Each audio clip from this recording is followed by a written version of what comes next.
Hi guys.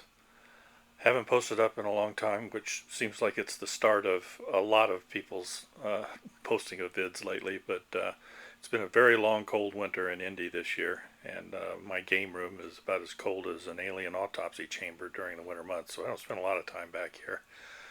Um, there's a Kickstarter going on to resurrect a game, Warzone, and Warzone developed out of a board game and role-playing game called Mutant Chronicles over 20 years ago. I think the expansion was released around 1993 or so.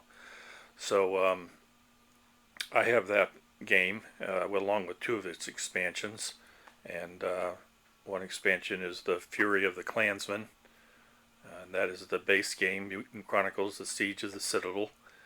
And then there was another expansion that I had picked up called Blood Berets. It's a techno fantasy world, very 40K-ish.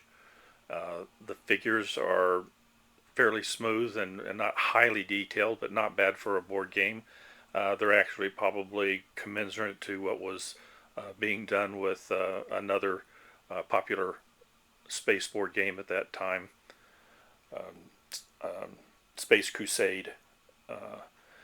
And uh, Templar Crusade let me know about this in his video about the fact that there was a Kickstarter that someone had bought the rights to Warzone and were resurrecting it. And there's some of the figures have been pre-released and been done by some people like Blackarts Studios and others. So I thought you might be interested in what the background was between for the world that started out and what some of the races and clans and stuff looked like. So here's an idea of what some of the early graphics were like on the boxes and stuff, and I'll try and share a little bit more detail with you. Here's some pictures on the back of the box that shows you what the miniatures sort of looked like. They had some race names like the Legionnaires, Necromutants, Centurions, Reside, Naphorite, and the big baddie in the thing was almost a Tyranid-like looking creature, except kind of a cross between a Tyranid and a centaur. It's a Ezoghoul. And then the individual heroes, I had a whole list of cool names. I mean, we're talking like Hunter, Big Bob, Gallagher, Murdoch, Valerie, Steiner, Coral Beach, Attila the Third, and to get in that samurai look at the end, you had Tatsu and Yojimbo. Each of the heroes had this plastic tray and a hero card that went on there, and that little pile of pegs there were for tracking wounds and ammo and that type of thing. Of course, the counters. You had a flat board puzzle type put together thing. You had a plastic tray in the center and this citadel that was worked in as part of the game. Dice had explosive markers on it and flat sides for hits and misses. Again, here you can see very kind of a special forces space marine look.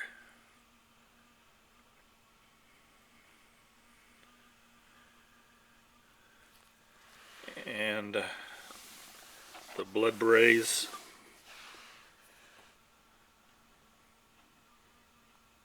Take a look at that camo armor. Nice graphics.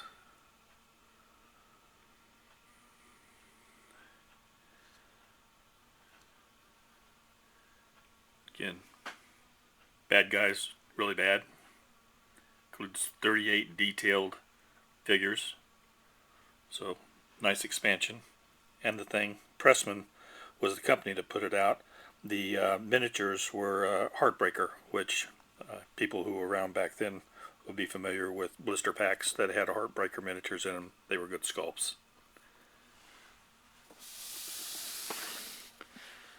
Fury of the Klansman. Sort of a Highlander look. Seeing what, probably not going to be able to get a good focus here, but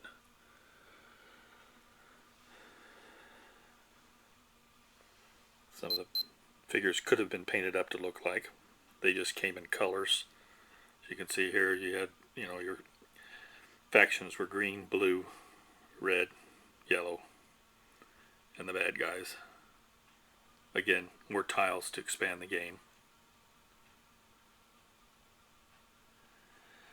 So, now we'll go in and show you some of the actual items.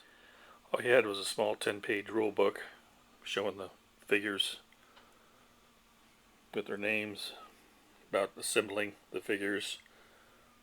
Bad guy was the only one that really required much assembly and putting the citadel together to use it in the game.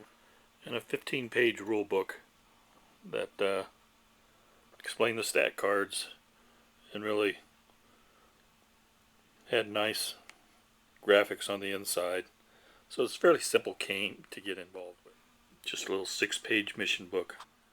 4 graphic tiles were colorful. Not the real thick stuff of today, but not bad at all. This was one of the Citadel pieces to be punched out. Had some stat cards in the center, and once you punch those out, there was a slit down the center where you could take the 2 of them and put them together and put them on their plastic base.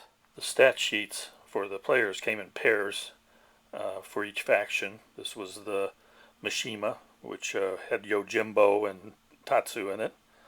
You had the Capitals, which had Hunter and Big Bob. Bauhaus, which had Steiner and Valerie, Germanic. Imperial, for Murdoch and Gallagher. Anybody say Scottish and Irish? And finally here was the Cybertronics, which was Coral Beach and Attila III. Just a little bit more look at some of the game board pieces. Had some nice traps. You've got a spinning dagger wheel, lava pit, pipes, and the boards were numbered so that you could put them together with the mission. Could inspire some nice 3D terrain pieces. These were the black trays that your 2-character sheets went into, and then you could punch through your pegs to keep track of all your stats as the game progressed. There were 5 of these. Okay guys, here's the Azogul. Just a 3-part miniature, the 2 sides of the body and the, 4 pieces. 2 sides of the body, the headpiece, and the skeletal wings at the back. As you can see, it's a mixture of fantasy sword in his one hand and autocannon in his other hand.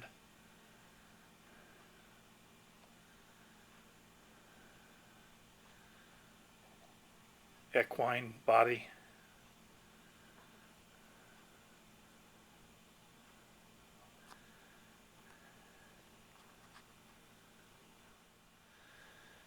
Here are his henchmen. At first I thought they left the heads off, but they're skeletal heads that are down in between those shoulder pads.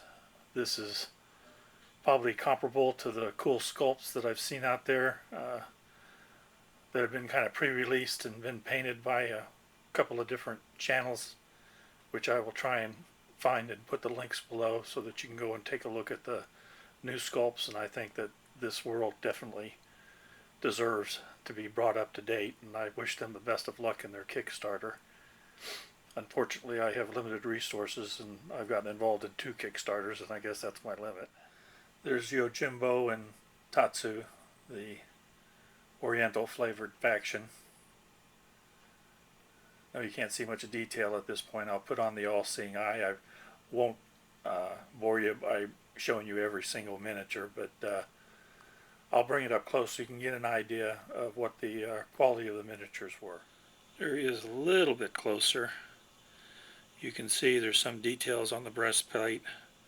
Nice big hunkin' weapon. Got a headband on. And I'll put on the super all-seeing eye here and give you a look at what the level of detail was.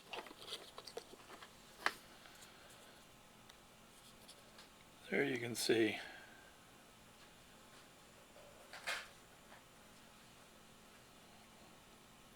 Not as highly detailed as today's models, but this is 20 years ago in plastic.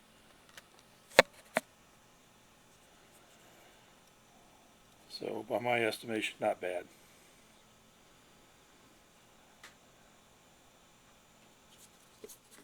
There's some of the cannon fodder of the game, which your heroes are going to take on 12 of the same sculpt.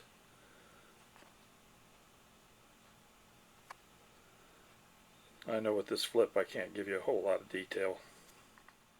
These were some of the other minions. Kind of little zombie Gretchen in armor. I'll see if I can bring one up closer here for you to see. Excuse the shaky cam.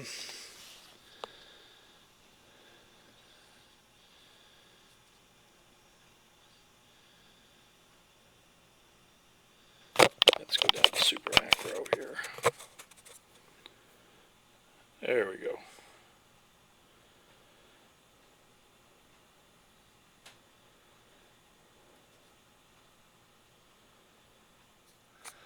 The sculpts and the playing tiles and stuff in the other pieces are really kind of commensurate with this, and it would probably be too long of a video if I drag all those out. It's not.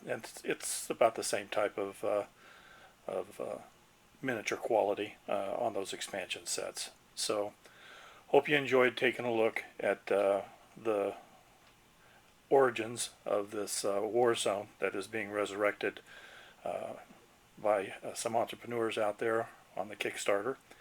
And if you like what you see, maybe you can go over there and get involved with them and support that bringing back of that game system.